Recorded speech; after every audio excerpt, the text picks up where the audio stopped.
Hi there, Emily Midget here with you today for this month's installment of Exploring with Emily. I showed you how easy it was to watercolor with Distress Oxide inks on regular watercolor paper in my March Exploring with Emily video, but this month I wanted to further explore the opacity of the Oxide inks by testing them out on a black surface. Using Daniel Smith watercolor grounds in Mars Black, I was able to create a panel of black watercolor paper suitable for watercoloring that also wouldn't warp or fall apart. Let's get started with the details.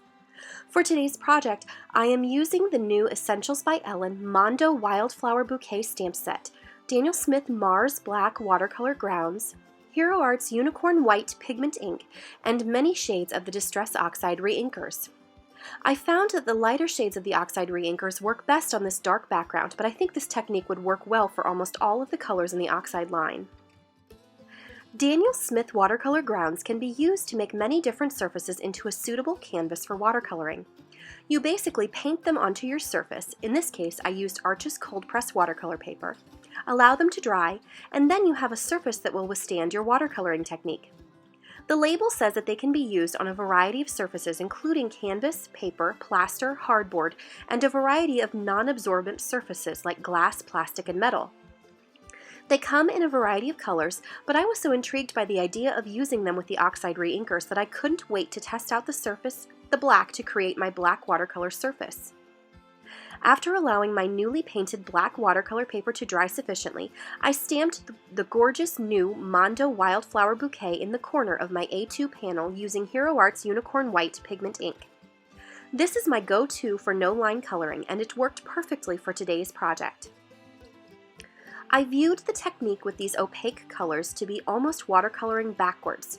Normally, I add the concentrated watercolor and pull the color out with my damp brush to create a smooth fade and allow the white of the watercolor paper to aid in creating depth on the image. But when watercoloring on a black background, I had to use 3 different shades to create the gradient. I began by adding wilted violet to the section of the petal that would have the deepest shadows, then blended that with picked raspberry, ending with spun sugar in that lightest sweet spot. I keep the color as intense as possible, diluting it with very little water, which allows the colors to remain vibrant and opaque. I do use a wet brush to move them around, but I try to keep the brush damp in order to maintain that intense color. The Distress line, both Oxide and regular, are known for their water-reactive properties, so paying attention to the amount of water on your brush is an important element of this technique. Too much water and you'll dilute your color and opacity. Too little water and the color won't move at all. You'll notice that I move my brush off camera frequently. I'm usually dabbing the brush on a paper towel to help maintain the optimal level of dampness but not wetness. The opacity of the watercolors also requires a bit extra effort when cleaning your brush. They like to cling to the bristles of the brush a bit longer than traditional watercolors, but cleaning your brush with some fresh, clean water after your painting session leaves it as good as new.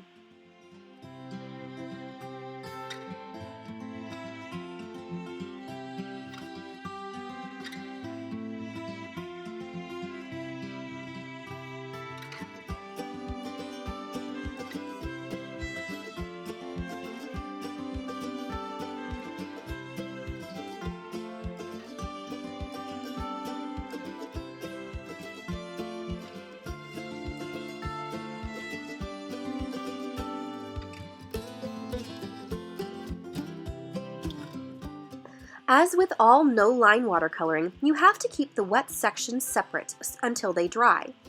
Choose separate sections that do not touch, or you run the risk of the paint bleeding into each other, thus ruining the definition of your edges and creating a sodden mess.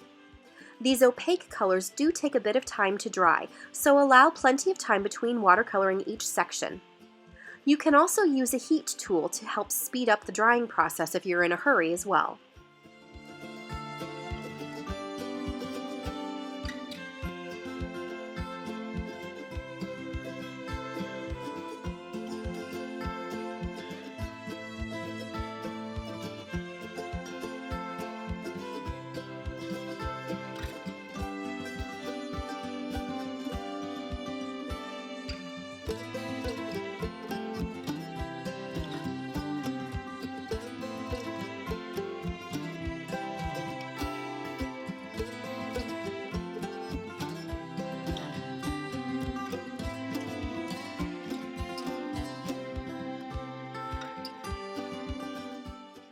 One of my most important watercoloring tips is layers.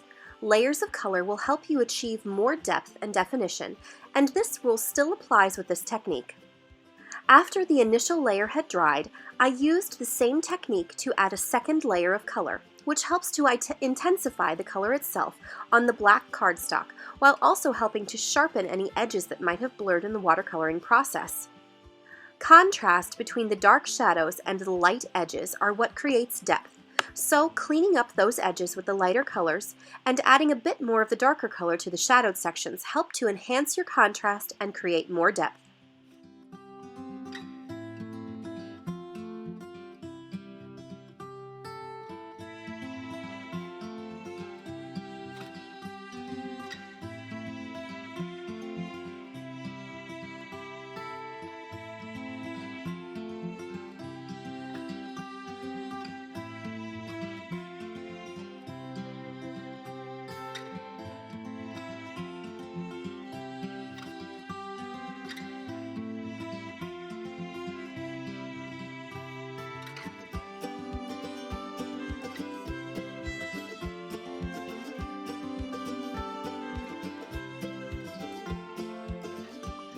Well, I hope you've enjoyed today's video and maybe picked up a few ideas on how you can stretch the supplies that you probably already have on hand. Using Distress Oxide Reinkers as watercolors is just one more way to get a bit more bang for your buck, and the gorgeous velvety texture that they create is just the icing on the cake. If you liked this video, please give us a thumbs up, and for more information about the products used, head over to the Ellen Hudson blog. Thanks so much for stopping by, and have a marvelous day.